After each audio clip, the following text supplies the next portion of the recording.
Happy Wednesday, and thanks for joining me for another video on growing spiritually. It's a vital part of the mission here at Mount Tabor. Growing spiritually for us means the ultimate goal is becoming more like Christ. And so let's grow spiritually for a few moments together today, reading a verse from the Bible. It's 1 Peter chapter 4, verse 10. Our pastors talked about this at our worship services this past week. And so let's read it together. Each of you should use whatever gift you have received to serve others as faithful stewards of God's grace in its various forms. Well, we can break that down. In the very beginning, it says, each of you. I think that's pretty self-explanatory. All of us are called to do this. To do what? To use whatever gift you have received. Now that says to me that each of us has received a gift. I've heard it said that God had a gift to give to the world, so he wrapped it up in you. And that is true. And so in this season of stewardship, let's be thinking about what are the gifts that God has poured into me and how can I use them for his glory, right? Because it says use whatever gifts you have received to do what? To serve others. That's what God is calling us to serving others. Jesus was the perfect example of this, that though he was God himself, he was willing to serve everyone around him and withheld nothing from those around him. He served everyone with every gift that God had given him.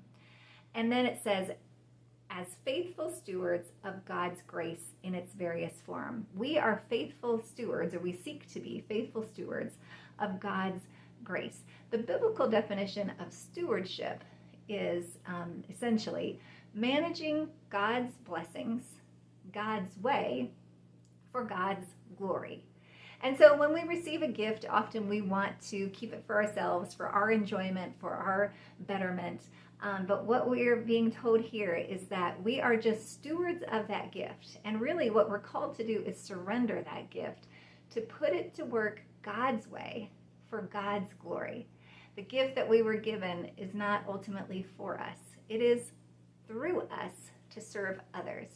And so as we think about what are those gifts that God has given us, it's important too to think of what are the ways I can surrender this gift to use God's way for God's glory. Because ultimately we want to be faithful stewards who manage God's gifts, God's way for God's glory. So as you seek to do that more faithfully, I encourage you through the local church, through Mount Tabor, to engage your gifts through the church. We've got lots of opportunities within the ministries of the church where you can volunteer and serve others, and also ways that you can serve through the church to reach the greater community beyond us. With your time, your talents, and your treasures, we can be using these gifts, managing them God's way for God's glory to serve other folks. So let's be thinking about how we can do that. Let me know how I can help you engage those gifts. And as you go through this week, I pray that the Lord would surprise you with his kindness, that he would overwhelm you with his goodness, that he would open your eyes to see the gifts that he has given you, and that he would give you the courage to surrender those gifts, to use them his way for his glory.